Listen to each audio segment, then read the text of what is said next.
ಮಳೆ ನಿಂತಿದೆ, ನದಿಯ ಆರ್ಭಟ ಕಡಿಮೆಯಾಗಿದೆ, ಪ್ರವಾಹ ತಗ್ಗಿದೆ. ಇನ್ನು ಮುಂದೆ ಯಾವುದೇ ಚಿಂತೆ ಇಲ್ಲ. ನಾವು ನಮ್ಮ ಮನೆಗಳಿಗೆ ಹೋಗಿ ನಮ್ಮ ಕುಟುಂಬಸ್ಥರ ಜೊತೆಗೆ ಆರಾಮಾಗಿ ಇರಬಹುದು ಅಂತ ಹೇಳಿ ಮನೆಗೆ ಬಂದ್ರೆ ಅಲ್ಲಿನ ಪರಿಸ್ಥಿತಿಯೇ ಬದಲಾಗಿ ಹೋಗಿತ್ತು. ಆ ಪರಿಸ್ಥಿತಿಯನ್ನ ನೋಡಿ ಆ ಎಲ್ಲ ಜನ ಕಣ್ಣೀರು ಹಾಕಿದ್ದಾರೆ. ಇದೇನಾಗೋಯ್ತಪ್ಪ, ನಮ್ಮ ಬದುಕೆ ಬರ್ಬಾದ್ ಆಗೋಯ್ತು ಅಂತ ಕಣ್ಣೀರು ಸುರಿಸ್ತಾ ಇದ್ದಾರೆ. ಹಾಗಾದ್ರೆ ಮಳೆ ನಿಂತರೂ ಅವರು ಕಣ್ಣೀರು ಹಾಕ್ತಾ ಇರೋದು ಯಾಕೆ? ಅಲ್ಲಿನ ಪರಿಸ್ಥಿತಿ ಏನು ಅನ್ನುವ ಕಂಪ್ಲೀಟ್ ಡೀಟೇಲ್ಸ್ ಇಲ್ಲಿ ತೋರಿಸ್ತಾ ಇದ್ದೇವೆ ನೋಡಿ.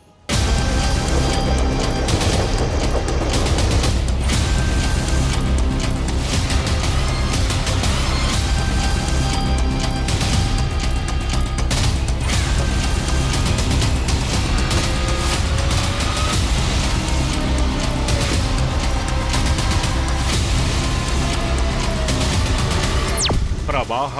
ಭೀಮಾ ನದಿಯ ರೌದ್ರಾವತಾರಕ್ಕೆ ಪ್ರವಾಹವೇ ಗೆದ್ದಿತ್ತು. ಜಮೀನುಗಳು ಮುಳುಗಿ ಹೋಗಿದ್ವು. ಗ್ರಾಮಕ್ಕೆ ಗ್ರಾಮಗಳೇ ನಡುಗಡ್ಡೆಗಳಂತಾಗಿದ್ವು. ಪ್ರವಾಹದ ಪ್ರಹಾರಕ್ಕೆ ಹಳ್ಳ ಕೊಳ್ಳಗಳು ಯಾವುವು? ರಸ್ತೆಗಳು ಎಲ್ಲಿವೆ? ರೈತನ ಜಮೀನು ಏನಾಗಿದೆ? ಆ ಜಮೀನಿನಲ್ಲಿದ್ದ ಬೆಳೆ ಏನಾಯ್ತು ಅನ್ನೋದೇ ಗೊತ್ತಾಗ್ತಿರ್ಲಿಲ್ಲ. ಸಿಕ್ಕ ಕಡೆ ಜಲಾಸುರ ದಾಳಿ ಮಾಡಿದ್ದ. ಕಣ್ಣಿಗೆ ಕಾಣಿಸಿದ ಊರುಗಳಿಗೂ ಈ ಜಲಾಸುರ ದಿಗ್ಬಂಧನ ಹಾಕೇ ಬಿಟ್ಟಿದ್ದ. ಇದರಿಂದಾಗಿ ಅದೆಷ್ಟೋ ಜನ ಮನೆ ಮಠ ಬಿಟ್ಟಿದ್ರು. ಸೂರು ಬಿಟ್ಟು ಕಾಳಜಿ ಕೇಂದ್ರ ಸೇರ್ಕೊಂಡಿದ್ರು. ಉಟ್ಟ ಬಟ್ಟೆಯಲ್ಲೇ ಮನೆ ಬಿಟ್ಟು ಹೋಗಿದ್ರು. ಕೊನೆಗೆ ಪ್ರವಾಹ ತಗ್ಗಿದೆ, ಪ್ರವಾಹ ನಿಂತಿದೆ. ಆದರೆ ಪ್ರವಾಹದಿಂದ ಆಗಿರೋದು ಒಂದೊಂದು ಅವಾಂತರ ಅಲ್ಲ. ಬದುಕೆ ಬೀದಿಗೆ ಬಿದ್ದಿದೆ. ಜೀವನವೇ ಕಣ್ಣೀರಿನ ಕಡಲಂತಾಗೋಗಿದೆ.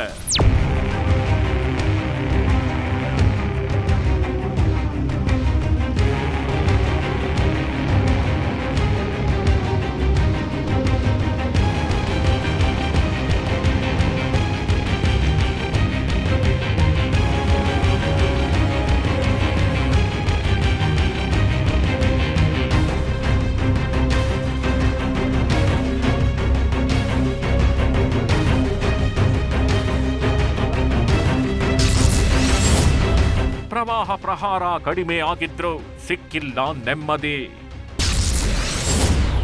ಮನೆಗಳಲ್ಲಿ ಕೊಚ್ಚೆ, ಕಪ್ಪುನಾತ, ಬೆಳೆ ಸರ್ವನಾಶ, ಬದುಕೆ ನರಕ. ಆಹಾರ ಪದಾರ್ಥ ನೀರು ಪಾಲು, ಬದುಕು ಬರ್ಬಾದ್. ನೀವು ದೃಶ್ಯಗಳಲ್ಲಿ ನೋಡ್ತಾಗಿರ್ಬೋದು. ಮನೆಯಲ್ಲಿದ್ದ ವಸ್ತುಗಳೆಲ್ಲ ಹಾಳಾಗಿ ಹೋಗಿವೆ. ಮನೆಯ ಒಳಗೆ ನೀರು ಖಾಲಿಯಾಗಿದ್ರು. ಮನೆಯನ್ನ ಆವರಿಸಿರೋ ಕೆಟ್ಟ ವಾಸನೆ ಕಡಿಮೆಯಾಗಿಲ್ಲ. ಮನೆಯಲ್ಲಿದ್ದ ಪಾತ್ರೆಗಳು ಕೂಡ ಮಳೆ ನೀರಲ್ಲಿ ಸಿಲುಕಿ ಗಬ್ಬೆದ್ದು ನಾರುತ್ತಿವೆ. ಹೋಗ್ಲಿ, ದವಸ ಧಾನ್ಯಗಳು ಇಟ್ಟ ಜಾಗದಲ್ಲೇ ಇವೆಯಾ ಅಂದ್ರೆ ಅವು ಕೂಡ ನೀರು ಪಾಲಾಗಿ ಹಾಳಾಗಿವೆ. ಇದರಿಂದ ಕಾಳಜಿ ಕೇಂದ್ರದಲ್ಲಿದ್ದು ಮನೆಗೆ ವಾಪಸಾಗಿದ್ದ ಕುಟುಂಬಸ್ಥರು ಮನೆಗಳ ಪರಿಸ್ಥಿತಿ ಕಂಡು ಕಣ್ಣೀರು ಸುರಿಸುವಂತಾಗಿದೆ. ಜೀವನ ಹೇಗಪ್ಪ ಅಂತ ಆಲೋಚನೆ ಮಾಡುವಂತಾಗಿದೆ.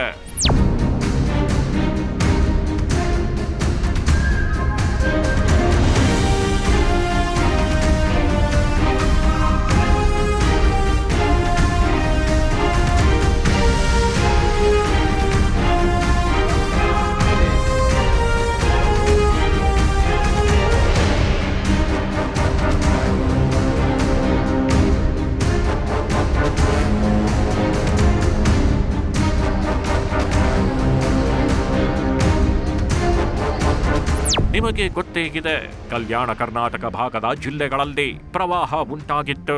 ಆ ಪ್ರವಾಹದಿಂದ ಜನ ಉಟ್ಟ ಬಟ್ಟೆಯಲ್ಲೇ ಮನೆ ತೊರೆದು ಕಾಳಜಿ ಕೇಂದ್ರ ಸೇರಿದ್ರು ಅನ್ನೋದು. ಆದ್ರೀಗ ಪ್ರವಾಹ ತಗ್ಗಿದ ಮೇಲೆ ಗ್ರಾಮಗಳತ್ತ ಹೆಜ್ಜೆ ಹಾಕಿದವರಿಗೆ ಎದೆ ಟಚಕ್ಕೆಂದಿದೆ. ಯಾಕಂದ್ರೆ ಮನೆಗಳಲ್ಲಿ ಕೊಳಚೆ ತುಂಬಿದೆ. ರಸ್ತೆಗಳು ಕೆಸರುಮಯವಾಗಿವೆ. ಮನೆಯ ಮುಂದೆಯೂ ಕೆಸರು, ಮನೆಯ ಒಳಗೂ ಕೆಸರು ತುಂಬಿಕೊಂಡು ಜೀವನವೇ ನರಕಕ್ಕೆ ಬಿದ್ದಂತಾಗಿದೆ. ಹೀಗಾಗಿ ಚಿತ್ತಾಪುರ ತಾಲೂಕಿನ ಹೊನ್ನಗುಂಟ ಗ್ರಾಮಸ್ಥರು ಶಾಶ್ವತ ಪರಿಹಾರ ಒದಗಿಸಬೇಕು ಅಂತ ಆಗ್ರಹಿಸುತ್ತಿದ್ದಾರೆ. 4 ದಿನ ನಿಂತದ್ರಿ ಒಳೆ ಮನಿ ಪೂರ ಎತ್ತರ ಬಂದದ. 4 ದಿನ ನಾವು ಅಲ್ಲಿ ಆ ಮನ್ಯಾಗ ಹೋಗಿ ಕುಂತಿ. ನಮಗೇನು ಅಡಿಗೆದನ ಯೋಚನೆ ಇಲ್ಲ, ಏನಿಲ್ರಿ ಸರ್. ಎಷ್ಟು ದಿನ ಅಂತ ಉಪವಾಸ ಬಿದ್ದೀವಿ. ನಮಗೀಗೇನು ಬೇಡ. ನಮಗೆ ಈ ವರ್ಷ ಇಲ್ಲ, ಮುಂದೆ ಕೊಳೆ ಬರದೆ. ನಮಗೆ ಜಾಗ ಕಟ್ಟಿ ಕೊಡ್ಬೇಕು. ಎಲ್ಲನ ನಮಗೇನು ಈಗ ಆಗ್ಯದ ಹೋಗ್ಯದ, ಎಲ್ಲೇನ ಊರು ಹಿಡ್ದ. ನಮಗೆ ಊರಾಗ ಒಂದು ಕಪ್ ಚಾ ನೀರು ಕುಡ್ದೀವಿ. ಈಗ ನಾಳೆಗೆಲ್ಲ ಮಾಲ್ ಹೋಯ್ತು, ಮಸಾಲೆ ಹೋಯ್ತು, ಮಕ್ಕಂಡಾಗ ನಮ್ಮ ಮನಿನೇ ಬಿತ್ತಂದ್ರೆ ನಮ್ಮ ಜೀವನ ಹೋಯ್ತಂದ್ರೆ ನಾವು ಇರ್ಲಾಕ ತಾಯಿ ಮಗ ಇಬ್ಬರೇ ಇದ್ದೀವಿ. ನಮ್ಮ ಮನ್ಯಾಗ ಗಂಡಿಲ್ಲ. ನಾವ್ ಹೆಂಗ್ ಮಾಡ್ಬೇಕು? ಪೂರಾ ಹೊಳಿ ದಂಡಿಗೆ ಅದ, ನಮ್ಮ ಮನೆ ಕಡಿಸಿ ಕೊಡ್ಬೇಕು.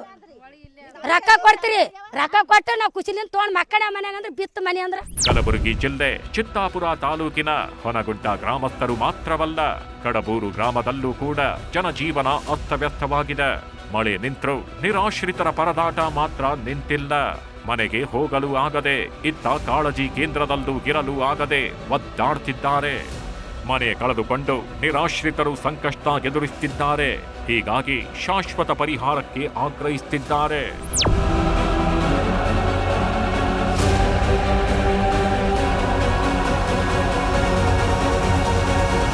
ಹೀಗೆ ಮಹಾಪ್ರವಾಹದಿಂದ ಉತ್ತರ ಕರ್ನಾಟಕದ ಭಾಗದಲ್ಲಿ ಸಾಲು ಸಾಲು ಸಮಸ್ಯೆಗಳು ಎದುರಾಗಿದೆ. ಭೀಮಾ ನದಿ ಪಾತ್ರದ ಕೆಲ ಗ್ರಾಮಗಳಲ್ಲಿ ಪ್ರವಾಹ ಕಡಿಮೆ ಆಗಿದ್ರೂ ಸಹ ಅಲ್ಲಿನ ಜನರ ಪರದಾಟ ದೂರವಾಗಿಲ್ಲ.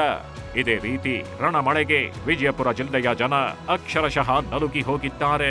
ಮಳೆ ಹಾಗೂ ಪ್ರವಾಹದ ಹೊಡೆತಕ್ಕೆ ದೇವಣಗಾವ ಗ್ರಾಮದ ಬಳಿಯ ಐತಿಹಾಸಿಕ ಸೇತುವೆ ಬಿರುಕು ಬಿಟ್ಟಿದೆ.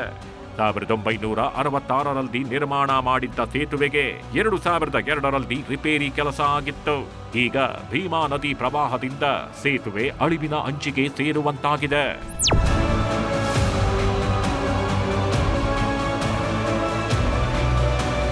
ಇದು ಗುಲ್ಬರ್ಗ ಮತ್ತು ಬಿಜಾಪುರ ಹೋಗೋ ರೂಟ್ ಅದ ರೀ. ಇದು ಒಂದೇ ರೂಟ್ ಅದ ರೀ. ಈ ರೋಡ್ ಏನು ಯಾರು ಮಾಡ್ತಾ ಇಲ್ರಿ. ಏನು ಮಾಡ್ತಿರ್ಬೇಕ್ರಿ, ಏನು ಮಾಡ್ತಾರೆ ಗೊತ್ತಿಲ್ರಿ ನಮಗೂ ಅಷ್ಟು. ಇತ್ತ ಧಾರವಾಡ, ಗದಗ, ಬಾಗಲಕೋಟೆ ರೈತರಂತೂ ಅಕ್ಷರಶಃ ನಲುಗಿ ಹೋಗಿದ್ದಾರೆ. ಒಂದೆಡೆ ನೆರೆಯಿಂದ ತತ್ತರಿಸಿ ಹೋಗಿದ್ರೆ ಮತ್ತೊಂದೆಡೆ ದರ ಇಳಿಕೆ ಗಾಯದ ಮೇಲೆ ಬರೆ ಎಳೆದಂತಾಗಿದೆ. ಈರುಳ್ಳಿ ಬೆಳೆದವರು ಕಣ್ಣೀರು ಹಾಕುವಂತಹ ಸ್ಥಿತಿ ಎದುರಾಗಿದೆ. ನಿರಂತರ ಮಳೆಯಿಂದ ಬೆಳೆ ನಷ್ಟ ಆಗಿ ಸಂಕಷ್ಟಕ್ಕೀಡಾಗಿದ್ದಾರೆ. ಇದರ ನಡುವೆ ಅಳಿದುಳಿದ ಬೆಳೆಗೂ ಸಹ ಸೂಕ್ತ ಬೆಲೆ ಸಿಗದೆ ಪರದಾಡ್ತಿದ್ದಾರೆ.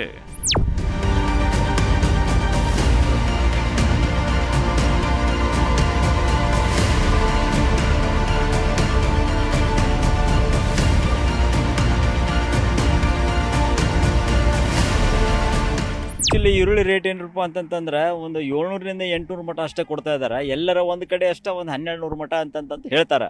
ಬಟ್ ಇದು 1200 ಬಂದರೂ ಕೂಡ ರೈತರಿಗೆ ಇದರಿಂದ ಯಾವುದೇ ರೀತಿಯಿಂದ ಲಾಭದಾಯಕ ಇಲ್ಲ. ಯಾಕಂತಂದ್ರೆ ಈಗ ಆಲ್ರೆಡಿ ನಮ್ಗೆ ಹೆಚ್ಚು ಹೊತ್ತಿನಾಗ ಉಳ್ಳಾಗಡ್ಡಿ ಹೆಚ್ಚು ಹೊತ್ತಿನಾಗ ಕಣ್ಣಾಗ ನೀರು ಬರ್ತಿತ್ತು. ಈಗ ಬೆಳೆ ಹೊತ್ತಿನಾಗ ಕಣ್ಣಾಗ ನೀರು ಬರುವಂಥ ಪರಿಸ್ಥಿತಿ ರೈತನ ಪರಿಸ್ಥಿತಿ ಆಗೈತೆ.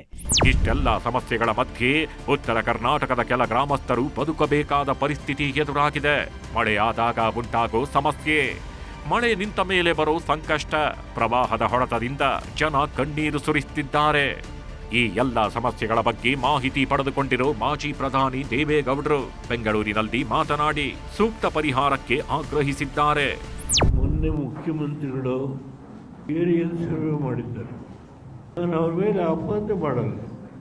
ಮುಂದಿನ 3-4 ದಿನ ಆದಮೇಲೆ ನಾನೇ ಹೋಗ್ತೇನೆ.